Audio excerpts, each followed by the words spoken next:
السلام عليكم شباب، رجعنا لكم فيديو جديد، وعنوان الفيديو هو مقاطع التيك توك العراقي. وآسف على السحب، صار لي 12 يوم ساحب عليكم، بس يعني مدرسة وهاي يعني هاي. وبس خليكم ويا الفيديو الأول. أنا اثنين شكشوكة بدون بيض.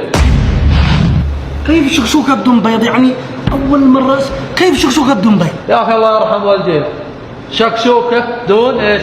بيض. يعني شلون دولمة بدون سلك؟ خاب سويها تمنة أحمر وها هي، حطوا يا لحم وها هي. دولمة بدون سلك يعني شلون ضبطت؟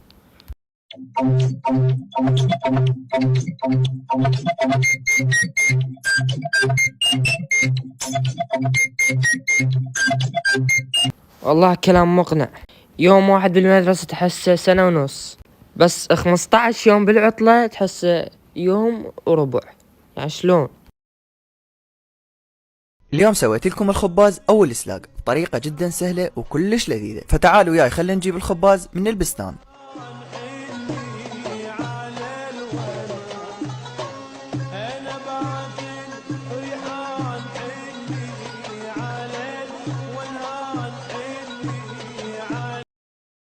يعني نخلص من هديش في ذاك الفيديو تجينا انت؟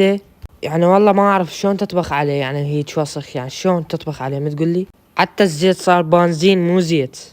تاريخ 16 و17 يعني اليوم وباكر قررت امريكا انه تراقب كل البشريه، تراقب كل رسائلنا، تراقب كل فضايحنا. ها شلون بالله يوميا طالعه سالفه جديده. بس قبل لا ننفضح يا اخوان، اتمنى منكم شغله واحده بس، المتابعه. خلونا نوصل 300,000 قبل نهايه السنه، قسما بالله تقدرون، وما ياخذ منكم ثانيه واحده بس. وشكرا لكل واحد قاعد يدعم ويتفاعل. وبهاي الفتره الاجانب طلعوا وقالوا امريكا راح تراقب كل البشريه، راح تراقب كل السوشيال ميديا من تليفونات وحاسبات وكل شيء. بس اليوم اكتشفنا انه لا، مجرد راح يطبون على محادثاتنا احنا وشات جي بي تي، حتى يعرفون احنا شو نحب وشنو ما نحب، حتى تطلع لنا مثلا بالاعلانات وهاي سوالف. والله يا اخوان انا شفت فيلم قديم، وهذا فيلم صراحه ناسي اسمه، هيك امريكا يعني تراقب كل التليفونات وطالعين قدامهم كل البشريه قاعد يشوفونهم وهاي ومراقبين كل شيء.